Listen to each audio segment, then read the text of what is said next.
Azita Jan, welcome to NexusTalk. Thanks for having me, Nila.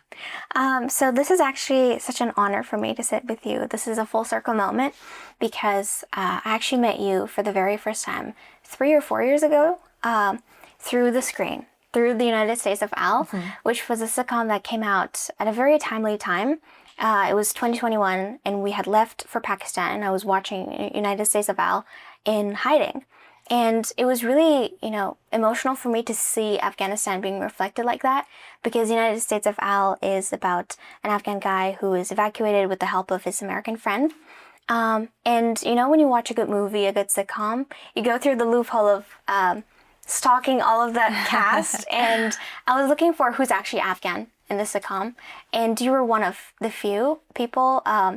And I met you in person, which was such a big moment for me through 30 Birds in 2023, I think. And yeah, this is so great. I'm so excited about all the questions that I have for you. So thank you for taking the time to do this. Of course. I'm always so impressed by you, and meeting you at the 30 Birds event was just very spectacular. And it's lovely to see this generation of Afghans and Afghan women that made it out, that are really going to define the next generation to come. So I'm also very pleased to sit with you today. Thank you. And I have a lot of questions about your career, your journey of coming out of Afghanistan. Sure. And there's a lot that I didn't know that I learned through research, but I know that there's a lot more that we can learn about you. Yeah. But before we jump into that, can you walk us through what does your day-to-day life look like right now? What keeps Azita busy? My day-to-day life is packed right now. I'm filming on a new MGM Plus Amazon series called Bosch, Start of Watch, which is a prequel to a very big show called Bosch that was on Amazon for 8 years. And we're filming here downtown LA. And It's 1992 Los Angeles. Were you even born in 1992? I don't think so. But it's a really cool show. Very gang violence, very kind of it's a big show. So I'm doing that, lots of fittings because we're getting the era right. That's fun. 1992, yeah. There's really cool suits, and she's a lawyer. Oh wow. Who is, razor sharp, but actually has some little criminal activity things going on. My dog is talking to us, so I know okay. She's here. Sit down, please. Come here. We have a mini celebrity with us on set. We do. Come here. This is Rumi. Hi. Okay, Rumi's gonna go to her spot now. DJ Rumi, she's here for emotional support. Yes. So you've built such an incredible career as an Afghan-American actress, and while we often talk about how difficult that may be to exist as an Afghan-American in a space like Hollywood, I feel like we kind of know where that sense of strength comes from because you talk about your story of leaving Afghanistan and coming to Virginia at such a young age. But I want to ask, how was that? How were your early years in the U.S.? Oh, my early years in the U.S. were hard. There was a lot less, I think, awareness, that less 24-hour social media, 24-hour news. So when we arrived to Virginia, we really only had our friends at the State Department. We didn't really have a big community here. And it was very, white Anglo-Saxon Christian America. And so it was just challenging. It was a lot of code switching, which is probably where I learned to become an actor.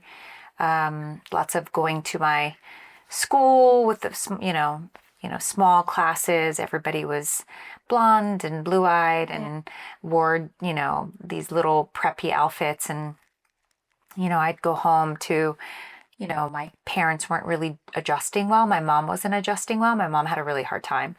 And then we would go to the airports and pick up our family members out of the refugee camps. And my dad was working and my mom was working with manpower and getting everybody out. And so a lot of it was really trippy because I'd go to school and I'd have this very Americana existence. And then I would go home and then there would be all of this kind of pain and suffering that I didn't think other people really had. And I don't know now because obviously people everyone goes through so many things that we don't know about. But, Afghanistan was in so much turmoil. So it was just such a crazy thing to have to kind of exist between the two worlds. It's kind of like a double life. Yeah, I think I took solace in television. My parents loved American TV. My mom and my baba loved action films. Rambo. You don't know these things, but Rambo. I've heard of it. I mean, my Okay, brothers were into Rambo would go to Afghanistan. Yeah. My dad was like, yeah. So there was a lot of, I was heavily influenced by film and television. And my baba was in a band in Afghanistan in the Really? 60s called Sitara, which is the name of my production company, which is the name of my corporation. Yeah. Wow. They were the Stars, and it was a Beatles cover band. But they Beatles inspired or like? Beatles inspired, yeah, but they would play Beatles music too, and they would play Afghan. So my baba played the drums and the saws, and Okay. there was so much music in the house too. So I didn't know anything different but film, television, and music. We just weren't allowed to do it as girls. At that time. Yeah, it was very strict. We weren't allowed to do after school activities. I wasn't allowed to participate in sports. My mom was very scared that it would maybe cause some shame. In the family? In the family, yes. And they were not super strict religiously, like that, there wasn't any, chadaris or anything like that. But there was just this fear. It was very academic focused. So they really wanted me to be like, the secretary of the class or the president of my class, which I was. So I would just try to be accepted through achievement. So I wasn't allowed to participate in the plays and any of that stuff. It was forbidden. So follow up. So you moved to the U.S. How old were you when A baby. that happened? Yeah. Okay, so you weren't allowed to partake in art here in the U.S. No. Wow. So a lot of that still carried over. I mean, this was, the mid 80s, early 90s. And that was for Indian actresses or Turkish actresses and then American actresses. They just felt very afraid, which was so interesting because my mom was so obsessed with all of the soap opera stars from all over the world. Of course. But for us to do it was just was very fearful. They wanted me to become a journalist, a broadcast journalist. Really? I thought it would be a lawyer because that's like lawyer, doctor. That's like the typical immigrant. I was very good. So I was allowed to do the presentations in class, and I would always give speeches. I have a letter actually from like 7th grade where they're like, Mr. and Mrs. Ghanizada, you should be so proud of Azita standing in front of her peers and inspiring them with her speeches. And I thought it was just very interesting that all of a sudden they were okay with me standing on a stage so long as I wasn't interacting with a boy. I see. Right? Because the sports led to interaction with boys and the stage led to interaction with boys. And then they didn't want anyone to think that they were being like relaxed with me about that. I was allowed to become a cheerleader later in high school because my dad wanted to go to the football games. Okay. So Baba That's wanted a good motive. Yeah, Baba wanted to come to the football games and then I was allowed to play like flag football and he would laugh at us and be like, "Oh, the girls are playing football." You're copying the accent too. That's funny. Yeah, well, I am an actor. I take on voices and they were my greatest teachers, Yeah, but I want to go back to one thing that you said that I did not know that you weren't allowed to, or maybe not encouraged to do arts when it you was first forbidden. came to the U.S.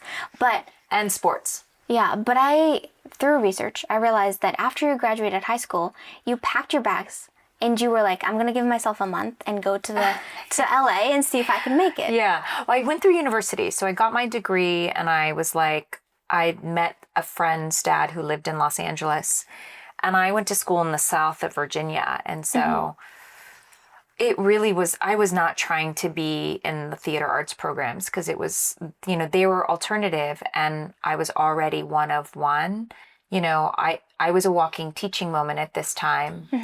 They're like, oh, you're from Afghanistan. And then all this, bias comes in. People don't know, but they've sent, brothers and fathers and things like that to fight that ongoing war.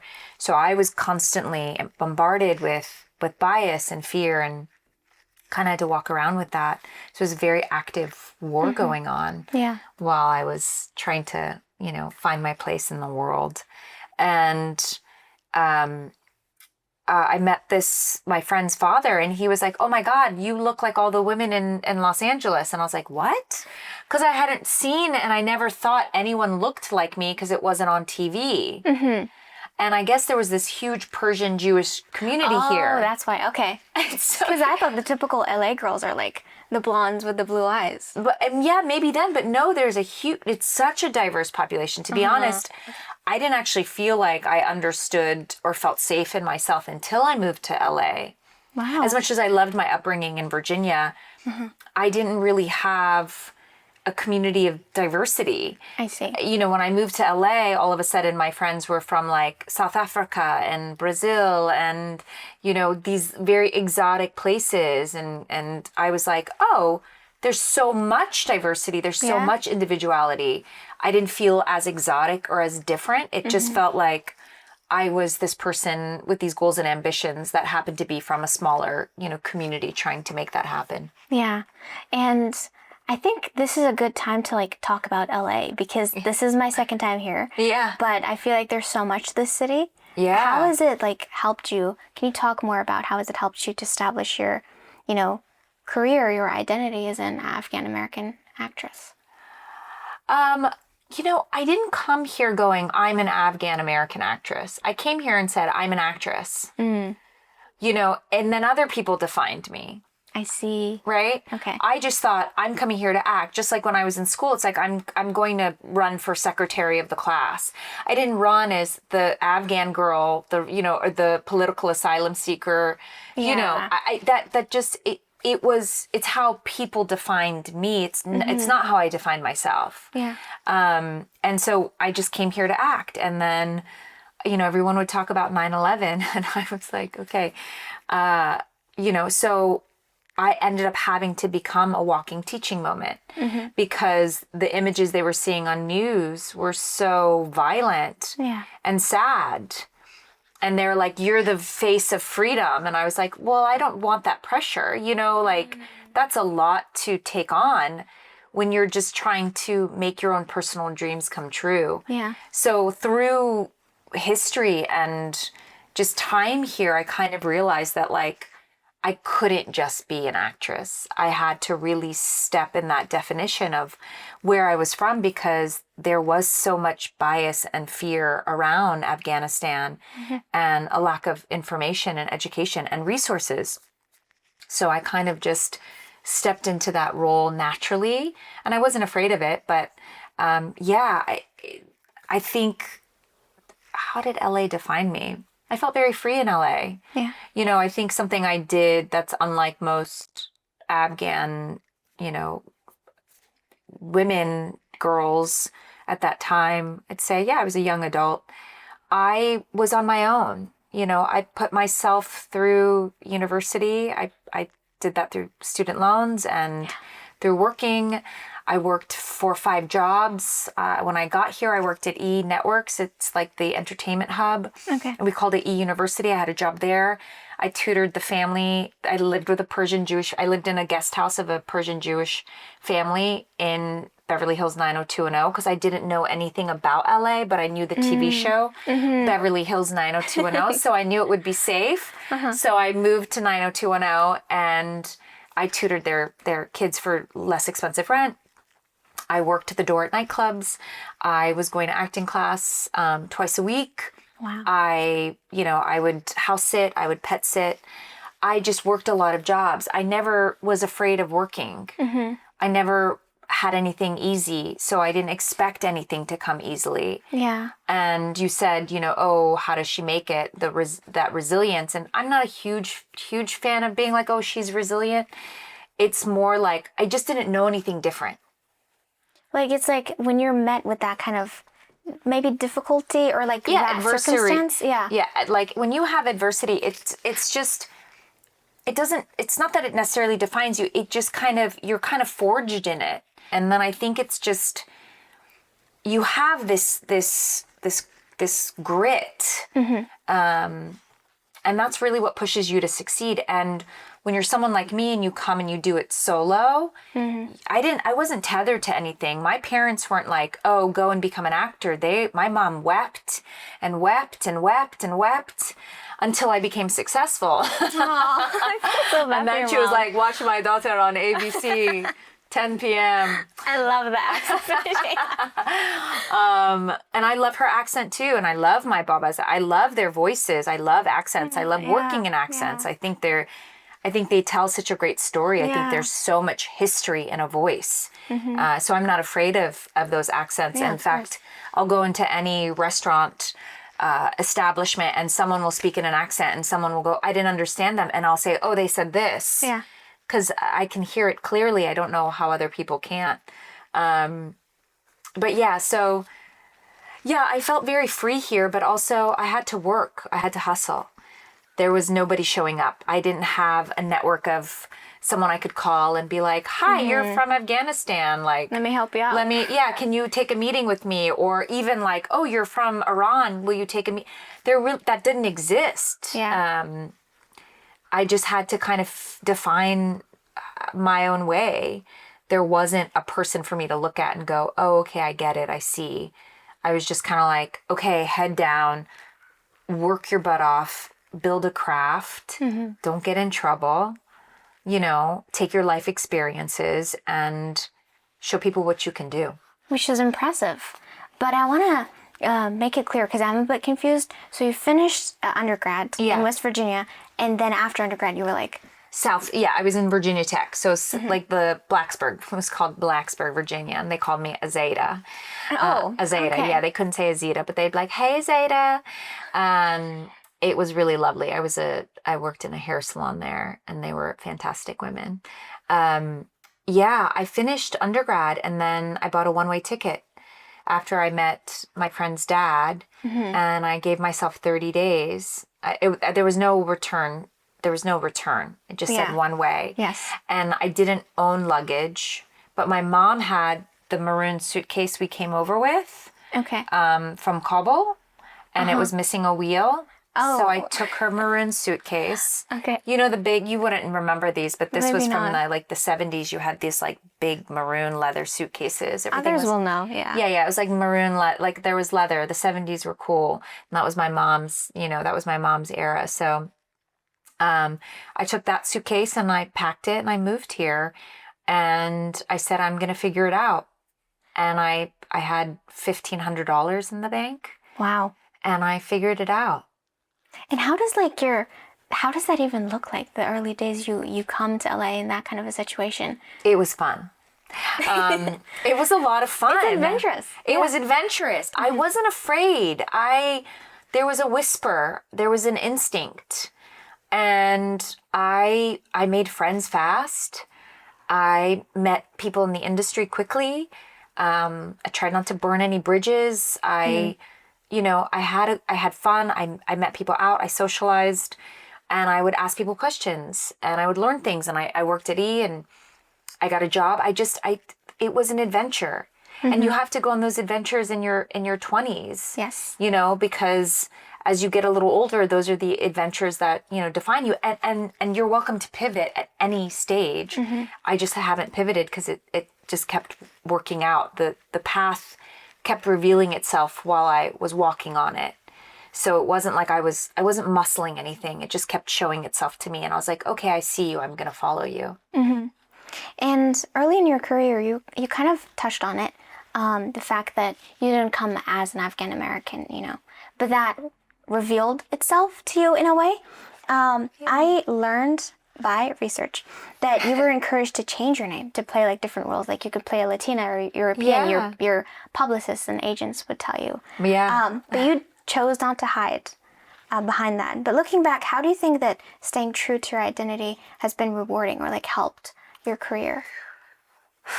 Well, I think that I fall into a unique group of actresses that need to be cast in movies and television shows. You know, they need to tell authentic stories, and they want to often find, you know, someone that can really, you know, make the tapestry of that story better. So I do have that by staying true to myself. I would have had a much broader, you know, accessibility had I changed my name to something, you know, easier, Azita Ghanizada. But, you know, there was people like Renee Zellweger and Arnold Schwarzenegger that I felt like it can't be that hard for everybody. And I was told by a mentor, no, they'll learn how to say your name. And she had changed her name. And she's like, I hate that I changed my name. And now I live this other person's life. And I miss who I was. Yeah. And so I just, you know, I thought about it. But nothing really, like, even shortening my last name to Zada, which some people in my family do, you know, it's like a nickname? Yeah, like, instead of Ghanizada, Azita Zada, like, I was like, oh, is that something? And it didn't make sense to me. I'm a Ghanizada, you know, first of her name, whatever the Game of Thrones thing is, you know, it's like, that's my armor. What they call the British people when they have their... It's just who I am. And so how can I tell honest stories? And how can I be a truth teller if I'm not even standing in the space of my own name? Yeah. And not that there's anything wrong with people that change their name, but for me, I operate from a place of just sometimes uncomfortable truth. And that's a guiding light for me. And so my name is a guiding light for me. I love that. And I love that you take your identity as a strength, especially at a place like Hollywood where it's like, you want to blend in, you know, like, because you get rejected so many times. There's like auditions and everything. Yeah. Oh, rejection's brutal, but yeah, it's just a part of the game. That's true. That's true. But I love that this kind of came together with other experiences you may have had in Hollywood and it motivated you to create MAAC, which is MENA Arts Advocacy Coalition, which has played a major role in pushing for better representation in Hollywood. For people who don't know what MAAC does, can you share a little bit? Sure. MAAC was born after I starred on a TV show called Alphas in like 2011. It was an incredible TV show with wonderful actors, science fiction. I was played a superhuman, a girl with the ability to superhear, see, smell, taste, and touch.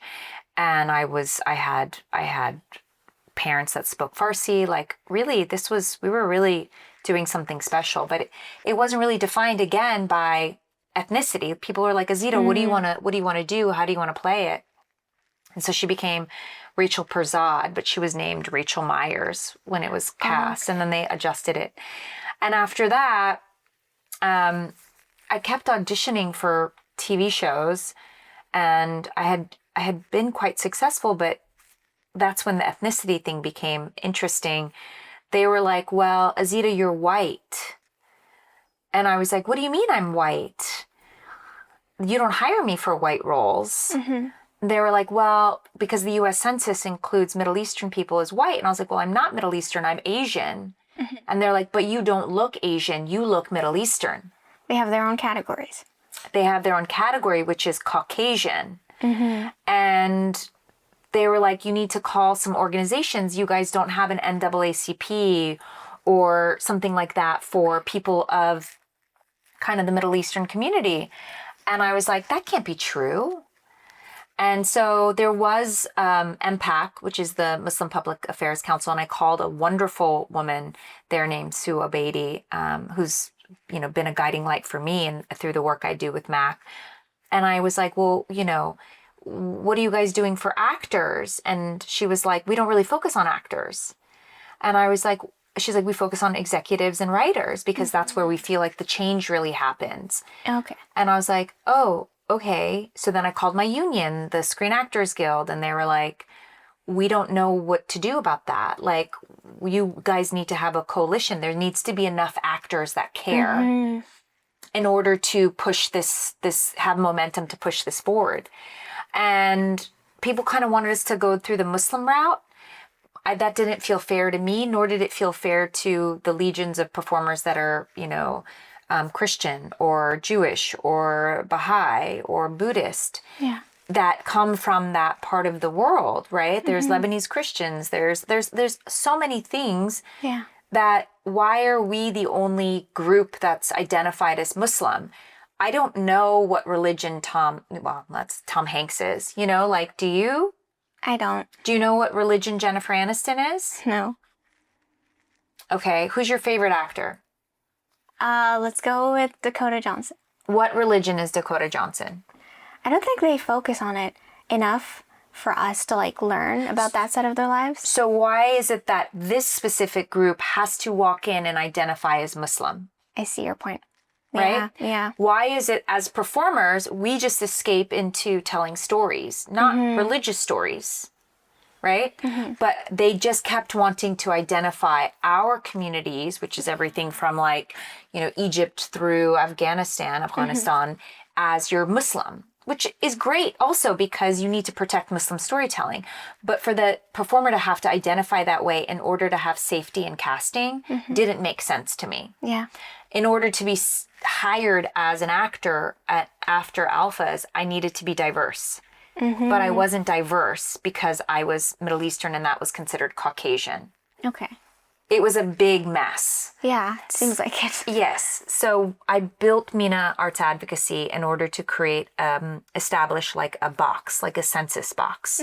And I worked closely with people at the census. I worked closely with MPAAC and different organizations throughout, the United States that were building a test program for a MENA category for the U.S. Census. So I spoke to academics. I did all of these things. I dived into my research. And I think a lot of my history as a asylum seeker and having my family talk consistently to government agencies to get their families, out of refugee camps and into safety, that language was in my brain.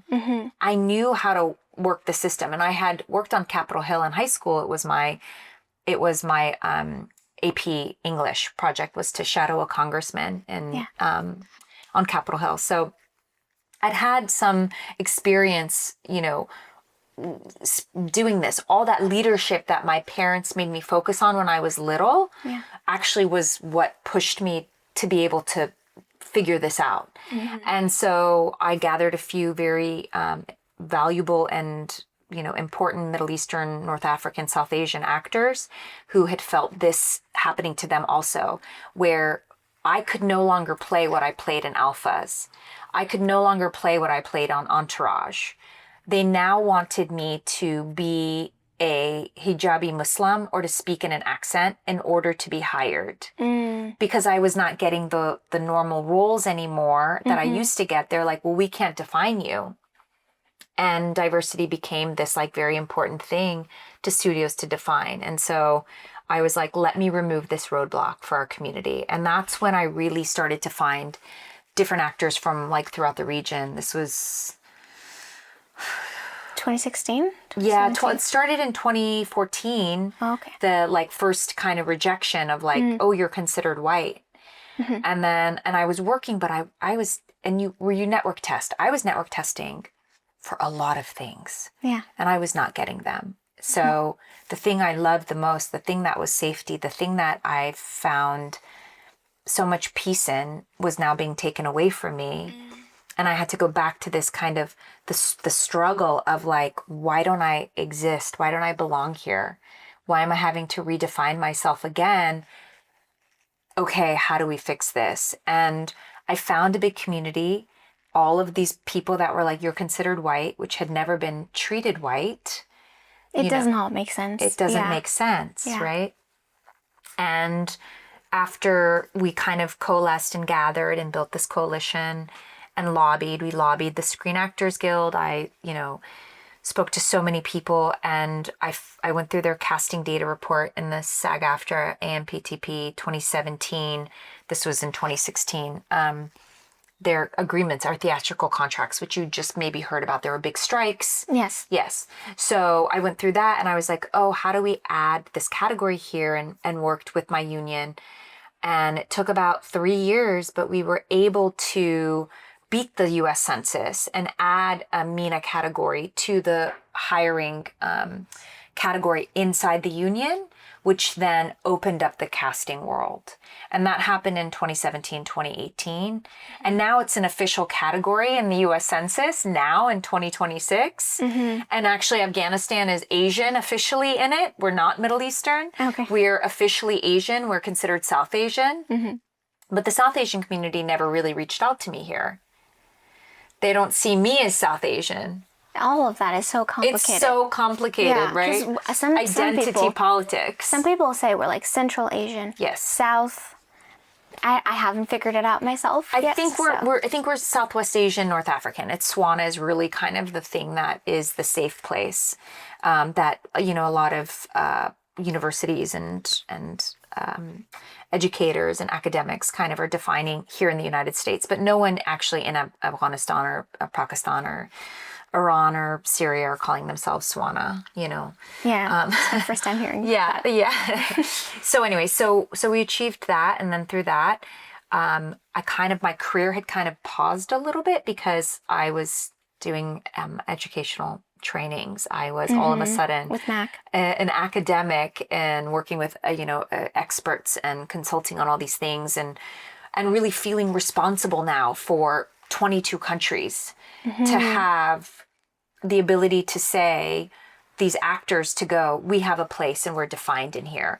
But it was really just removing that roadblock. Yes. And that was successful. And we helped establish SWANA and MENA communities at the academies, at the unions, at Netflix, at WBD. Yes. So within that, all of those people that work, say you get a job at Netflix, you now have a SWANA community that you can reach out to in their business relations community and go, oh, these things aren't working for us here as a group, just like any other community has within those dynamics, to kind of speak their truths and have like a club. Everybody has a club. We have a club now. And that club mattered because it defined whether or not we would be able to work or not. And we won, and I removed that roadblock. And now I'm kind of putting that work aside and just focusing more completely on my heart and my love of my life, which is my creativity. Yeah, I love that. I think that's such a great story of how, the experiences you had led you to help other people who were going through the same thing. Yeah. But I wanted to ask, what is MAAC doing right now? We consult on stories mostly. So if somebody's working in a region that's like, specific to what MAAC works with, we work with academics and scholars to make sure that the writers and producers and game builders and all those things get the authenticity right and don't make mistakes that harm communities. So you've worked on a lot of exciting projects. Thank you. With actors like Dakota Johnson that I just talked about, yeah. Jason Segel in the movie Our Friend, and Suits LA, which was my favorite one, Alphas, and of course United States of Al. I have to talk about United States of Al. Can you tell us about like the process of when did you hear about it, the audition, and like the whole experience? Yes, I heard about it very early through MAAC. Through MAAC. Yeah, so I knew it was happening. Chuck Lorre, who was the executive producer of it, was a big fan of Alphas, very big fan of Alphas. So he had known who I was for a long time.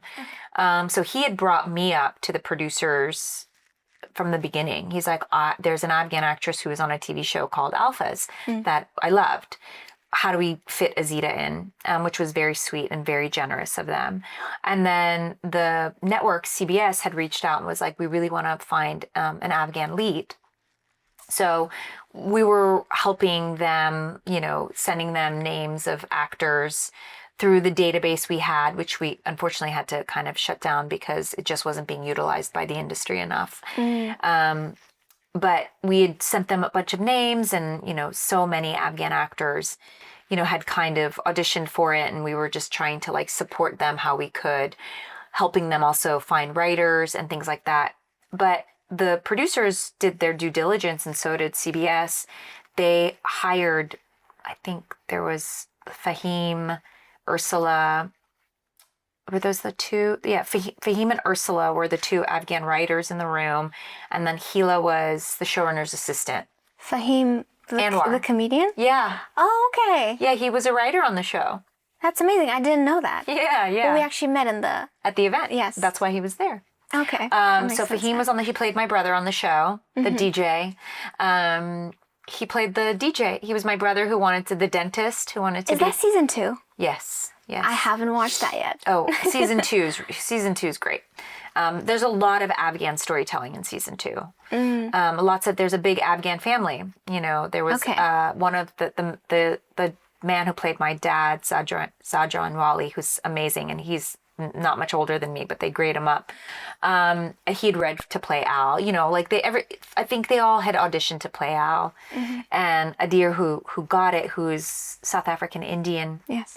And handled it with so much grace and love. You know, Adir had been the lead of a sitcom many times, and that's a big responsibility. Sitcoms are hard. It's not an easy job to get, and it's not an easy timing. Sitcoms were hard for me, and I've been acting for as long as I've been acting. But hard in what sense? Sitcoms are different than regular acting. Sitcoms, there's 3 cameras, so there's like 3 cameras going at all times. Yeah. You rehearse it and then you shoot it like a live play. But a sitcom is written like music. Like it's like there's timing that you need to hit while being natural and being funny. Yeah. But sometimes you can fall into the trap of being too big or too funny, and it doesn't work. It feels good for you to be that funny, but it doesn't work on camera. You have to hit it so that the audience laughs in the right place. That in single camera comedies, which are 30-minute comedies that just have one camera, and then dramas, which is what I really love doing, which is what I'm doing now. Yeah. There's time, you know, you're having a conversation with somebody and you're just exchanging information and emotions. But sitcoms, there's like a music to it. There's a musicality to it. And Adir's got that musicality down like nobody's business. He's very skilled at it. Yeah. It's like the Big Bang Theory guys. They're very skilled at that timing of that. Yeah. So, you know, I think Sitara spoke Pashto. I do not speak Pashto. And so Sitara came in and played his sister who was in Afghanistan, which was so lovely. So we had another Afghan female there that played his sister who was in Afghanistan. And then I came in to play the Afghan-American, which was a little closer to me anyway. And I think Hila and Ursula and Fahim, they wanted to talk about, I think there's like, I guess, a lot within the community about the occupation versus, you know, people that supported, you know, the American soldiers, which was Adir's character. And so I think there was a lot of tension that the writers that were Afghan in the room wanted to touch upon with the more seasoned writers there. So that was something that was important to them, and that's where my character kind of came into play. And it was a really like beautiful opportunity to tell that story.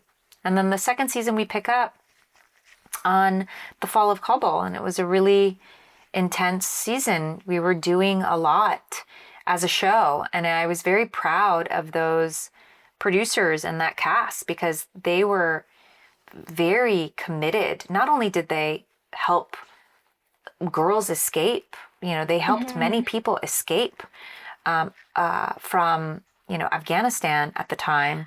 There was another Afghan writer. Her name is blanking for some reason in there. And I think she was an assistant, but terrific writer. Yeah, so there was 1, 2, 3, 4 behind the camera, which is that's really important.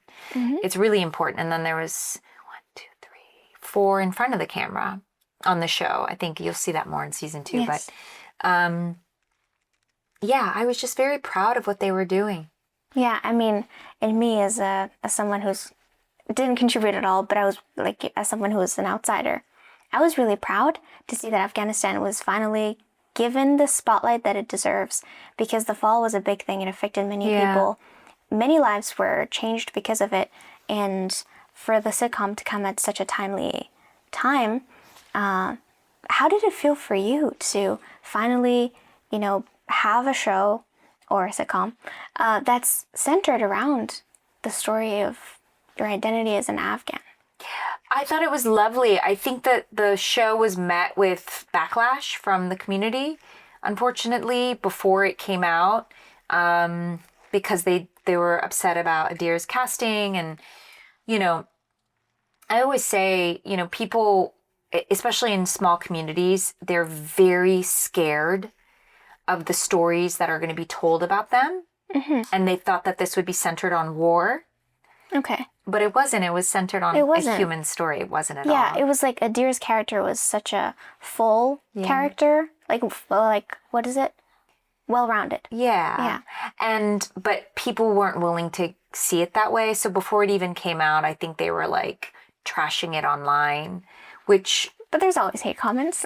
Well, it affects whether or not a TV show gets picked up again. So when you have the own community tearing it down and giving it 1-star ratings on everything, then the networks, they pull that stuff. They pull the Twitter comments. They pull the reviews from audiences. And if they see that the audience is like, I'll never watch the show, how dare you, then it disappears. So it was sweet while it lasted, but I think you always have to have the first one. Mm-hmm. Like they're always going to, when a small community is doing something like a sitcom, it's always very scary. Like Fresh Off the Boat was a sitcom about an Asian family, and it received a lot of backlash for having that title before it even came out. Oh, yeah. And the show went on to be very successful because, they showed people that it was about a well-rounded family trying to find its way through, a new culture in America. It's a story that's been told for many, many cultures. So I felt very proud to be a part of it. And I was just also very proud to see so many Afghans behind and in front of the camera. Mm-hmm. Yeah, me too. But I think despite the backlash that it might have gotten, I think it will pave the way for more like sitcoms, movies, shows to be written about communities like Afghanistan. Well, it's very funny because it's having a huge resurgence online. The clips from... These days? Yeah, right now, the clips from United States of Al, I'm getting like sent to me, tagged in. Yeah. Millions and millions of viewers on TikTok. I've seen them. Have you seen them? And I'm like, I think it's very interesting that... it takes so much time. It takes time. Yeah. And especially, I think the Afghans that didn't have access to it because they're overseas or whatever, they love it. Yeah. But it was a smaller community here in the States that, wanted to, didn't agree with it. But now it's got millions and millions of people being like, this is the best show ever. And then they're like, she's Indian. I'm like, no, actually, I'm Afghan. Did they actually say that? Yeah. They're like, she's Indian. I'm like, thank you. No, now you know. No, now you know. I'm not. I'm Afghan. 100%.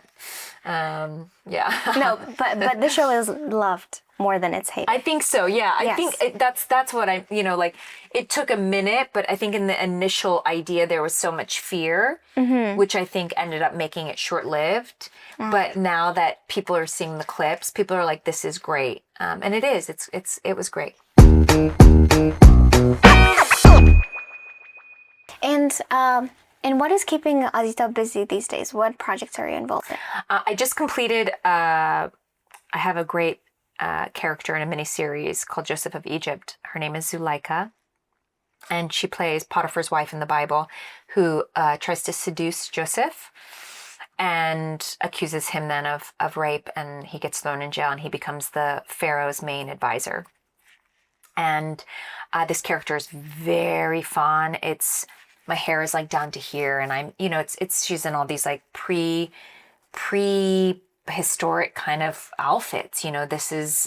It's lovely. So the fittings were for that you were talking about? No, the fittings, this was in Egypt. I'm wearing like stunning like headpieces. And okay. It's really beautiful. And it was such a fun character because she's a little, it's funny because when we were shooting it, and because it's like focused on like this time in the Bible where there was like Joseph and the, Moses and all these things. Mm-hmm. And everybody was brown.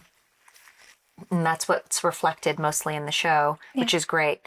But from what I read from her, she only had she was only named Potiphar's wife, right? And like the way that it was seen there. But through history, through Sufi writings and all of these things, she was named Zuleika. And she had this very strong story through all the poetry that was written about her, that was through kind of the Swana lens, through this ancient Egypt lens. Yeah. She was this very dynamic woman who was in love with Joseph, not just someone who wanted to seduce him.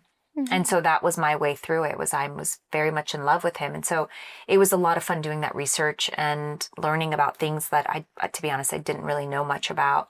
And so that was very fun. That doesn't come out till January or first quarter 2027 on Amazon. Okay. I know these things take a little while. And then I'm working on another MGM Plus Studios Amazon series called Bosch Start of Watch. And I'm playing Stacy, a razor sharp lawyer who's very attracted to power. And I think that pretty much defines Azita too. I love that. Me and you, both of us. Love it. We need more young, ambitious women, out there, especially for Afghan communities. So yeah, I love that you represent that. Ambition is a wonderful thing. I just think don't step on anyone. Step over anyone. Yeah, I don't know the story of this show that you're talking about. No. She's a criminal. I mean, no. Oh. I don't know. Yeah, I mean, we don't want any spoilers. No spoilers, yes, but yes. No. Just I think ambition. I think women.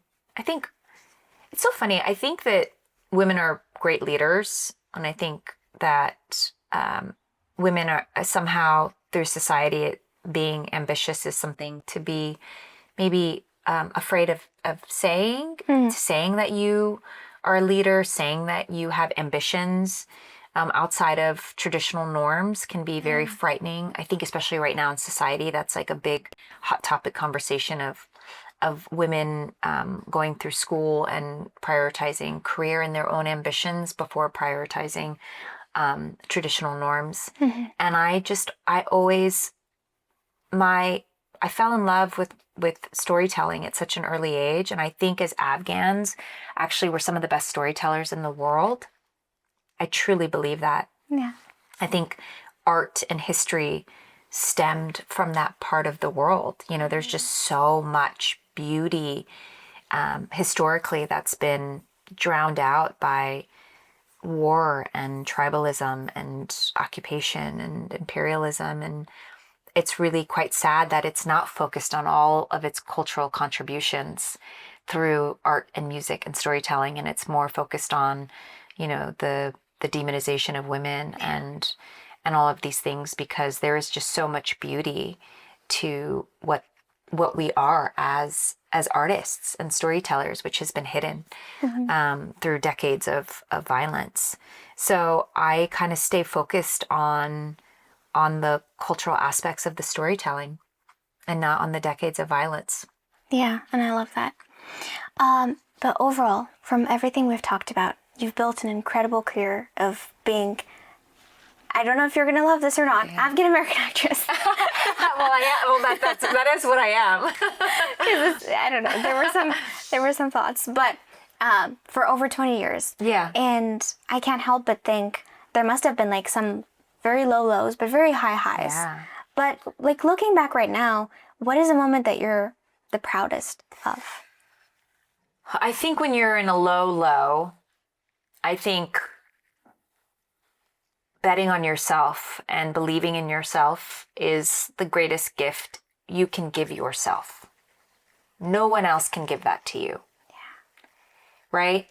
So if I look back, there are a lot more lows than there are highs, right? There's a lot of rejection, but it's that kind of North Star of the only times I ever really failed was when I stopped believing in myself. That's it. That was the only time I failed. And so just that belief in myself and that tenderness and that care of to me, I'm really proud of that continuing to evolve over 20 years because it's gotten softer and it's gotten more focused and it's gotten more purposeful. And that comes through doing something for as long as I've done it and approaching it through the lens of a craftsman and through the lens of continuing to evolve. Actors are professional human beings. We have to understand what we're feeling at all times, what other people are feeling at all times. Yeah. It makes it hard to go through this world because you want to cry when you see an animal on the street, or you see a child in a refugee camp, or you see your neighbor is hungry or is about to be evicted. I mean, I am a weeping mess at all times about everything in the world. That's what defines who I am as an empath, to be creative. So that has to stay close to me, and I have to find the right channels to be helpful, but also continue to double down on being a storyteller and the good that that does long term for the health of a society, to be seen as this thing, not as someone who's representative of decades of violence. That's what I'm very proud of, is like who I am and who I've become. Not the little scared refugee girl who showed up even to Hollywood, who was more poor than every other actress she ever met, who didn't have enough money to get her hair done or her nails done, who had to work 4 jobs in order to feed herself and pay her rent. I didn't have the same opportunities that a lot of other people did coming into this business.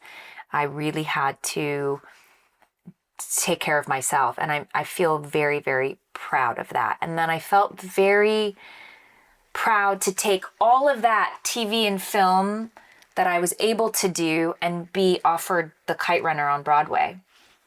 Yes, which I was going to ask about, yeah. Because that was never a dream. Because I couldn't afford a Broadway play. And also, those stories were never reflective of me. Sure, obviously, every story is the human story, but I'd never seen someone, even in film and TV, I was like, oh yeah, there's this Iranian actress, and there's this Egyptian actress, and whatever you said, there's Omar Sharif, and there's things, but never, I didn't know of it. And to be able to go and do that play, that stage play, was a dream I never even knew I had. That's amazing. I mean, listening to you talk, I'm getting even more inspired. I was inspired when I was researching your life story, but now it's the kind of person that you are, the way you carry yourself, and the fact that you said that you're an empath, but you carry that with you in a professional life, which is kind of difficult. It's really inspiring. I think a lot of Afghan girls, or any young girls out there, would be really blessed to hear your story. But if you have any other parting words of wisdom for them, please let us know. Don't be an actor. Well, that was a plot twist I did not see coming. It's a hard profession.